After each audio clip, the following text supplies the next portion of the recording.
Right, we were talking there about Sunderland's draw against Arsenal. We're going to be joined by an Arsenal fan shortly. But on Sunderland, Tim, did they show the rest of the Premier League how to play against Arsenal? Remember, it was only a draw, Sunderland didn't win. Yeah. But the commentator kept on saying how they haven't seen Arsenal this kind of fearful of a team this season. Well, they didn't go away anywhere, did they? You know, and when they attack with numbers. You saw the amount of bodies in the box. When they have a set piece, they wait till the action's finished. You know, not running back, you know, scared to defend before they complete. You know, they keep the ball alive. They keep it in the dangerous areas. They load the box up. They're physical with the Arsenal players. They're not scared at all. And we're talking about an Arsenal team who didn't play bad. You know, it's not as if Arsenal played bad. It's just that they never went anywhere. It didn't go away. You know, normally teams put their head down and think, oh, that's it. Now they're going to go ahead and they're going to win. Never say die attitude. With the fan support, you know, put the wind in their sails. And when they get set pieces, they keep like I say, if they don't win the first one, they win the second one. They keep it alive. Not a team in the world wants to be under pressure with 6 or 7 bodies from the opposition in their box, challenging for every ball like their lives depend on it. And not only that, when they get themselves level, Dan Ballard typifies what Sunderland are all about with that block at the last seconds of the game. Puts his body on the line for the cause, for the team, for the badge. That's exactly what you need if you want to stay in the Premier League.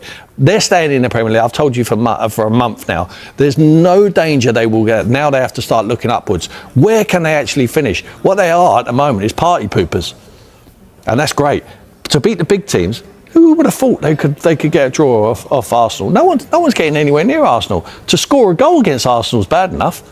You know, they've scored 2 against them. So, yeah, it should be encouraging for the rest about who's going to be brave enough to be able to do that. Reggie Lebris has actually been brave enough to say, you know what, guys, when we get the ball in the final third, we wait till the action's over before we start worrying about them attacking us. What did you know about Regis Lebris when he took the Sunderland job? Zero. And how impressed are you with him now? Well, you can only judge him what he's done. He's been outstanding with the record where he's taken him to the Premier League and to be competitive in the Premier League. I think their head of recruitment should be knighted as well. Incredible signings what they've made. For me, Granit Xhaka is a signing of the summer. I know we've talked about that on here before. It's just a leader. It's not only what he gives you on the pitch, see him yesterday, it's what he gives you every single day on the training pitch and telling people the demands of how to play in the Premier League. We're talking about a foreign lad who's been here for many years and played at the top end of the Premier League, but now is willing to go to Sunderland to operate, which he would have thought at the bottom of the league, but no, hasn't materialised like that. He's looking mid-table, upwards, and incredible where they are at the moment. Nosebleeds material for Sunderland. Yeah, so with Dan Ballard, someone sent me a tweet that said, if an asteroid was heading to Earth, just put Dan Ballard in front of it and he'll head it away. I think it was on Paddy Power. And he was at Arsenal as a kid. He was at Arsenal. How worrying is it for Arsenal that they did drop points? So they haven't dropped many this season. And could this be the start of a drop-off? We've got their next 5 fixtures, actually. So the Sunderland game was 2-2, but then Tottenham at home. That's a drop-off. Yeah. Bayern Munich in the Champions League. Then Chelsea away. You never know what you're going to get from them. Brentford are doing a lot better than everyone expected. And Villa are now back on form. They're their next 5. Will there be any concerns from Arteta at the moment? No concern. Like I say, the performance was good. I thought the attitude was good. It's just a team. You have to give them credit sometimes. Hold your hands up and say, you know, they went for it and they got what they deserved, which was a point in the end, just for sheer endeavour and quality along the way. But Arsenal won't panic. They won't panic. I think they're in a great position. Their only concern at the moment is when they watched the football yesterday, would have saw Man City looking like something like their best. You know, I'm not sure they're actually there yet. But if Haaland keeps himself fit, Rodri comes back into the team, they will be looking in the wing mirrors, and it won't be for a red shirt. It will be for a light blue one, in my opinion. OK, well, let's bring in an Arsenal fan now and speak to Christian Ty. Good morning to you, Christian. Have you got any worries at all at this stage, having dropped points on Saturday? I wouldn't say worries, but I never thought it was going to be a walk in the park. Such a competitive league, so many teams that have so much quality, believe they can win it, you know, great managers, and you can never write them off. You know, a manager like Pep Guardiola is always going to have a plan. People calling City a one-man team. Well, before. I think we're seeing that they're definitely not that now. Jeremy Doku with a fantastic performance yesterday. What he's now getting out of Nico Gonzalez, obviously in Rodri's absence, is great. And then there's also other teams. I know Liverpool are looking maybe far away from it now, but they could definitely go on a run with the quality they have. They have experience as well of obviously winning the title. Are you saying it's still at least a 3-horse race and not 2? I don't know. I really don't know. I think it's still early. What have we played? 11 games? Like, anything can change. Just a few weeks ago, Liverpool were 5 points ahead. People were saying, it's theirs to lose. Now they're 8 points behind and everyone's saying they're out of it. So it can still change around. I just think as Arsenal, we just keep focusing on our job. I know we had a draw. People say it's a bad result. People say it's a point gained, a point lost. Either way you look at it, you just got to not lose the momentum.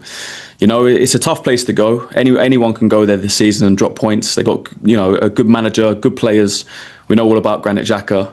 I was very disappointed after the game because I thought we played well enough in the game, especially in the second half, to take all 3 points. And then a goal that you wouldn't, associate with Arsenal conceding, a ball into the box, not winning the first contact, and then David Raya rushing out. So I was disappointed, but in hindsight, we've won 10 in a row, 8 clean sheets in a row. A draw away from home is not the end of the world. So yeah, they got to keep their heads up and keep going. And for the last 2 games, you actually haven't had a fit striker. Okay, you had a makeshift striker for the last 2 games, but you've still scored 5 goals. So when Arsenal have been praised for their squad depth throughout the season, that's an area where actually you've got no one, but you've still scored 5 goals in that time, and your makeshift striker's got 2 of them. Yeah, I mean, Mikel Merino, he's like the perfect backup to a backup to a backup. We've got obviously Jesus, Havertz, and Gyökeres all out. And somehow this guy, he's maybe a defensive midfielder, or I don't know what he is now. I think he was a defensive midfielder originally. I think Arteta turned him into a more attacking midfielder, obviously turned him into a striker. He's an attacking midfielder for Spain. But this guy can just come in and put numbers on the board.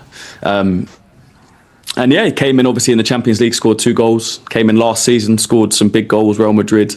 But we do have, injury problems going forward. I think we've got 7 injured players. We've got Madueke, Jesus, Havertz, Gyökeres, Martinelli, Odergard, or 6.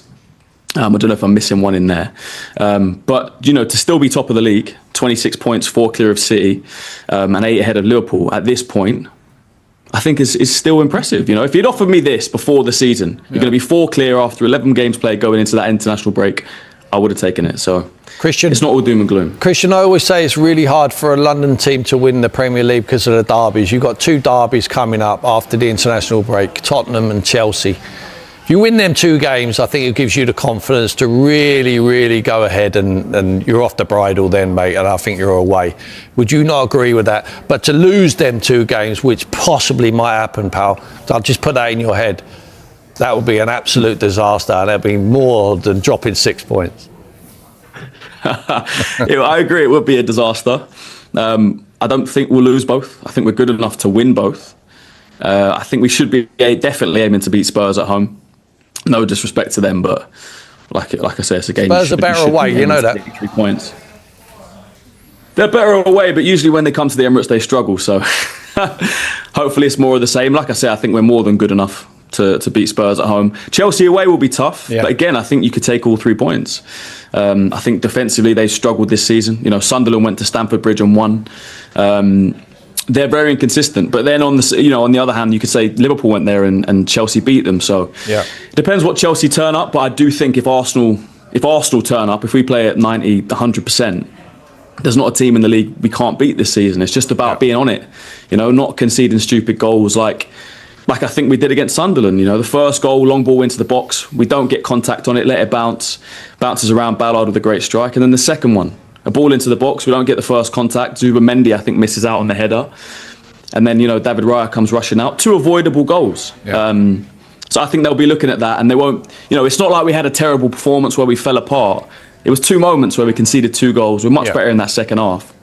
Just don't let it affect you too much. So who's the competition now? City or Liverpool? Or someone else? At this moment in time, you'd have to say Manchester City looking at the league table. And looking at their manager, looking at Haaland, Doku, obviously Rodri to come back into the team. Defensively, they look a bit better. I think O'Reilly's been a revelation at left back now in the England squads. Even Mateus Nunes, not necessarily a player that I think a lot of people rated as a right back. He's looking like a top player now. So, and Donnarumma in goal, I think has been a massive plus to them. So you'd have to say Manchester City at this point in time, but I'm not writing anyone off. It's still very early. Right, Tim. So maybe Arsenal will be worrying about Manchester City. What do you think about their title credentials? Oh, yeah, absolutely. I mean, how can you not? Serial winners of the Premier League, load of experience of players having done it before. Certainly the best manager, my opinion, the best coach we've ever seen in the Premier League. And it looks like he's got the flavour again. The spark in his eye. It's his 1000th game there. It just looked like it was his first game. I mean, it's just the energy what he exudes there, and his team up seem to have that cohesion, and they look like they've clicked now. So, yeah, it's ominous. You must agree with what Roy Keane said, because he actually said Pep Guardiola looks like he's got his spark back. Yeah. Do you see what he means by that? Yeah, I do, yeah. And I think it's when you get your spark back, you don't get your spark back when your team's playing poorly. When your team's actually performing to how you want them to play against the champions like that, it was a statement win. I mean, he sat him out there. He had the game plan perfectly right to let Konate come out with the ball. Every time he tried to play it into midfield, they nicked it off him. The press was very aggressive. They got the ball into wide areas. Doku was like on fire like I've never seen him before. You got Erlen who's occupying Virgil van Dijk and Konate. Nico Gonzalez in the midfield was like dictating the play with Bernardo Silva. Looked like he was back to something of his best. And they look solid at the back. They've got a goalkeeper in Vanaruma who's for me, one of the best and like a calming influence. So it all looks good for them at the moment. They're doing it without Rodri. And we said last year they could not win anything without Rodri. Where they're winning at the moment without him. When he's back and firing on all cylinders, you have to give them a real opportunity. 4 points now is nothing. Is that one of the most impressive things about this? Is that they are doing it without Rodri, despite all of those questions last season? Yeah, I think so. I think they've answered them questions. Difficult when someone's coming in like Nico Gonzalez coming into the league. You think, yeah, Rodri, you're going to miss him. Of course you are. But now he's got used to it. He's played the 40 games or whatever he's played now, and he's ready to go, and it looks like he's up to speed. But when everyone's playing they were so fluid. The rotation in the midfield areas, the fullbacks getting forward at the right time. When someone goes, they fill up holes. It was just a well-coached side what we looked at, and it wasn't like a team would just get the ball forward to Erlen and hope he wins. And like we have seen that they've stumbled over the line sometimes. If Erlen's just got them across the line, now they look fluid and they look like a real team with a real structure, and they played out from the back with ease against an aggressive press what Liverpool have, but they had no answer to it. On Friday, I asked a question to Jay Bothroyd and to a Manchester City fan who we had on the show, and I was told this question was a stupid question, and my job was at risk for this question. So I'm going to just tweak it a little bit. It was, would this be Pep's greatest achievement as a manager if he was to win the title this season? Now, my point is that last season, they were nowhere near it. This season, Arsenal have been much, much better. Against Liverpool are in it as well. And that's the point, is it what the turnaround this would be if Manchester City were to win it? Would it be one of his best? Yeah, I think it's fair. I think it's a fair question. I don't think your job should be at risk at all. I just feel that it's a very good question because he's had to integrate and build a new team. The age of this group, what he's got there now, he's got a few more to go. He's got a few more to drip in and out, but he won't risk that by losing football matches, but he'll put them in at the right time. Sir Alex Ferguson done it for years. He built teams but still won. He wants to do that as well. He's done it in the past and he will do it again. Give him the opportunity, Pep Guardiola, to build a team and then win again. He's not interested in just taking part. He wants to win. That's what he's done all of his 1,000 games. I mean, when you look at it, it's incredible, his record. It's just fantastic, but he does make players better. Whoever goes into him, I think they get actually paid by Man City for the best teacher in the world to make them better. They should be paying him. They should be paying him or learning from him. Because loads of these players who he's managed they all turn into be great, good coaches because they all try and emulate what he's got. I'm not sure they can ever do that because it's going to be an impossible task. This guy is a genius. And the boys are absolutely right. I heard Gary there, or it might have been Jamie, saying when it comes to March, April, that is when it tells. I can tell you my own experience. You can get yourself, you can jockey for position. That is when it starts, because that is when it starts getting nervy. That's when you start seeing the finishing line. They've been there, they've done it, they've seen the finishing line. Liverpool have done that. I personally think they're going to be too far behind. Arsenal haven't yet. So that's when they might start getting a little bit nervy. Right, well, Sky Sports are partnered with Analysis, an app where passionate fans share their opinions on their club. If you want to represent your club, scan the QR code here or visit the Sky Sports app for more details. Manchester City supporter Aston Buckley is with us now. Aston, hello to you. Big win on Super Sunday. Was it a statement win? Yeah, definitely a statement win. I mean, Liverpool are champions of England, aren't they? They're current champions no matter what form they've been in. And City seem to... There's the most comfortable game against Liverpool I can remember for quite a long while. I mean, City 17 shots to Liverpool 7. The pressing structure really worked. Like Tim was saying, City sort of cut Van Dijk out of the build-up. Canate was left on the ball, and City really did dominate the game. Liverpool had that chance. I mean, if Van Dijk's goal isn't disallowed, which I know is a bit of a contentious decision, then maybe the game's a little bit different. But I don't think it would have done. I think City still would have gone on and won that game comfortably. You've always been quite confident about Manchester City's chances this season. Are you as confident as you have been after that win? Yeah, I'm definitely, I think after that win, more confident than I was maybe the last time when we spoke about it. I mean, a lot of people were doubting City, weren't they? People were saying City aren't the title race, it's Liverpool versus Arsenal. City don't look like the team they were. I think that's changed now. You know, Pep Guardiola, we're talking about rebuilding the side. Has he ever rebuilt a team and made it into a title-winning team when he's already had the players there from years gone past, Pellegrini players, Mancini players and so on? He's done that now. He's rebuilt a City side with all his players, not a single player left now from previous eras. And I do think City now are looking at Arsenal and thinking we can catch it. They've done it before in the past. History's proven that. I think Arsenal start to worry. Aston, you know my opinion on this? I think it's as simple as this. I think there's a lot of difficult games for both Arsenal and Man City, but the head-to-head are going to be huge. Huge games of football. Whoever comes out on top in the head-to-head, in my opinion, might go on to win this Premier League. Yeah, I mean, we've seen that before, haven't we? And many times it's happened before. Either Arsenal managed to get a draw, and they've played for a draw at the Etihad. We saw that, and that didn't work in their favour. Or City have completely blown them out of the water. I remember the 4-1 win at the Etihad, where that came into a game. I was worried at that one. I thought, this is a game where the head-to-head is going to decide the title. It's either City or Arsenal, and I think that Arsenal might just get a result at the Etihad, and City beat them 4-1 easily. So I think when the pressure's on, City have proven from past experiences they know what to do. They've been in this situation. Arsenal haven't proven themselves yet. I mean, if they prove themselves this season, then great, maybe that'll help them in the future. But at the moment, I think it is in City's favour. Well, the game of the Etihad is until the 18th of April. In fact, it's the 6th last game of the season, which is a great time in terms of a head-to-head in the title race. But it is for Man City because they've done it before. And Arsenal away from home for that one as well. But Arsenal do look better than they have done in recent seasons, though. Aston, does that worry you? Yeah, I mean, they do look really good, don't they? But I mean, this idea that this sort of the team that you can't beat them, you can't score against Arsenal. Sunderland scored 2 against them on the weekend, so there obviously is weaknesses in the Arsenal side. I think everyone always says the weakness is a mental issue with Arsenal. You know, they get to the final stages and that's where they struggle. Whether they've sort of sorted that this season under Arteta, I don't know. I think just everything's in City's favour, how things have happened in the past. I don't see City sort of crumbling at the end. We know City can go and win 13 games in a row. We know they can do it. They've done it how many times now? Yeah. And I think that really does work for City. Arsenal will be worried. And I know they've been good so far this season. They've scored a lot of set pieces, which I don't know how sustainable that is. The same questions are asked about Erling Haaland. That if he scores all City's goals, how sustainable is it? But I think yesterday proved, well, Doku's picking up the goals. I mean, he was absolutely unbelievable yesterday at times. Jeremy Doku was unplayable. I think Conor Bradley had a fantastic game against Vinicius Junior, who was, you know, a player considered for the Ballon d'Or at Real Madrid, and Doku just had him absolutely everywhere. He couldn't get anywhere near him. So I think if he keeps playing like that, keeps consistent, which is a bit of his issue, and his shooting can sometimes be a question, I think City will really stay close to Arsenal to the end. How much? Sorry, go on, Tim. No, I was just going to say that Pep Guardiola will be telling them in private, all of his squad, that to stay in the conversation until March.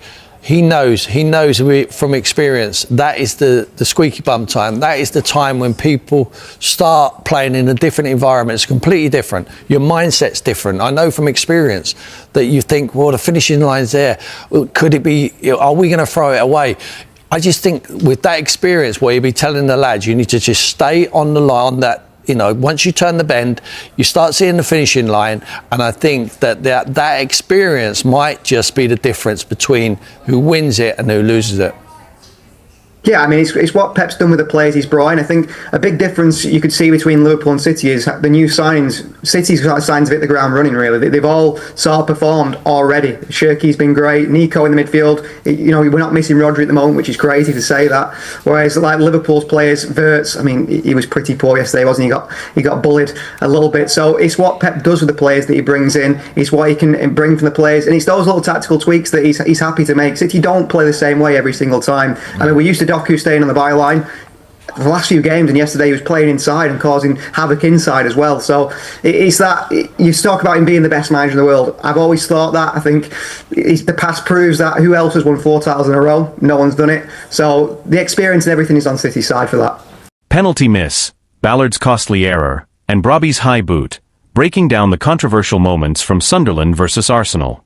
Football London takes a closer look at the key refereeing decisions that shaped Arsenal's 2-2 draw with Sunderland, including a missed penalty call, a disputed Daniel Ballard goal, and the dramatic late equaliser that left the Gunners frustrated. For the first time since their draw with Manchester City, Arsenal dropped points, held to a tense stalemate at the Stadium of Light.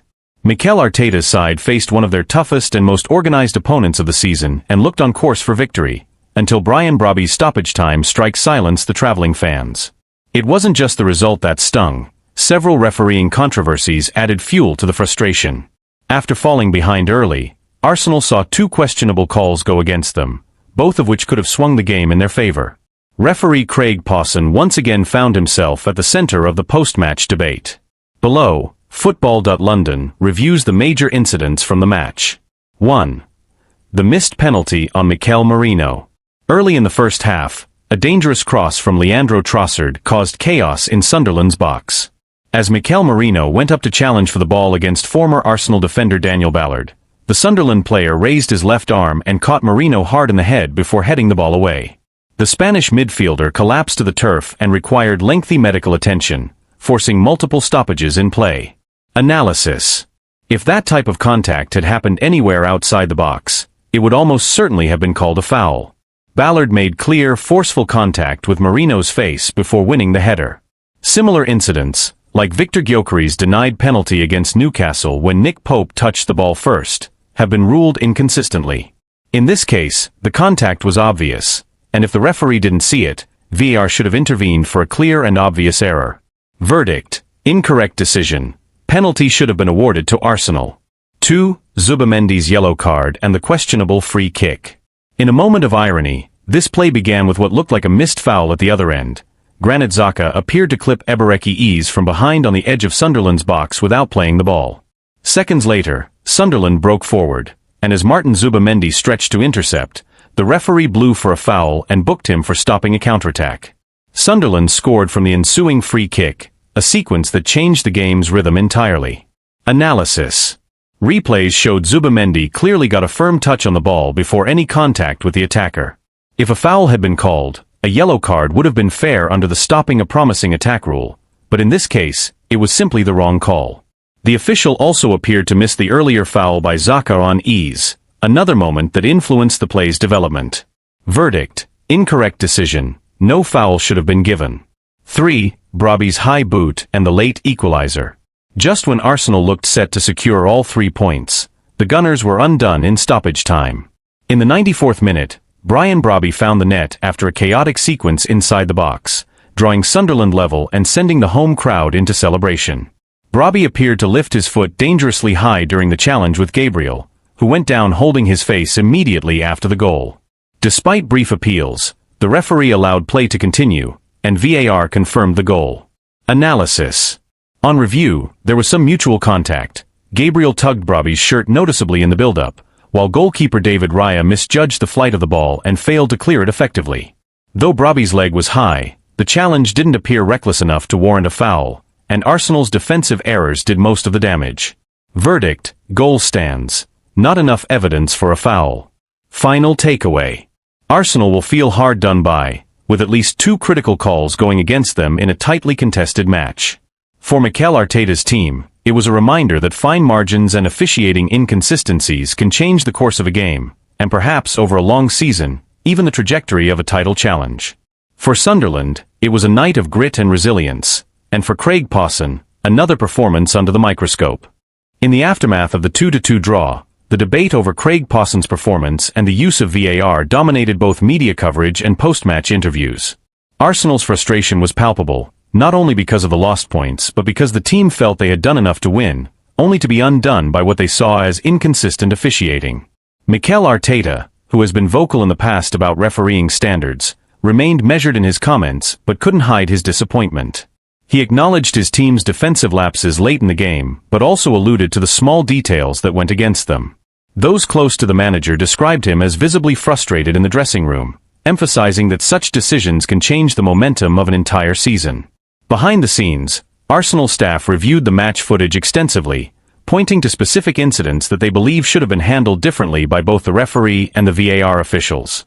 Club sources indicated that the Gunners plan to raise the matter formally with the Premier League's refereeing body, PGMOL, not in protest of the result but to seek clarity and consistency in future decisions. Analysts and pundits were quick to weigh in as well. Former players on post-match broadcasts noted that the lack of VAR intervention in the Merino incident was difficult to justify, given how clearly the Sunderland defender's arm made contact. Others pointed out that Zubamendi's yellow card, which led to the free kick and subsequent goal, was a turning point that unfairly tilted the game's balance. Meanwhile, Sunderland's perspective was understandably different.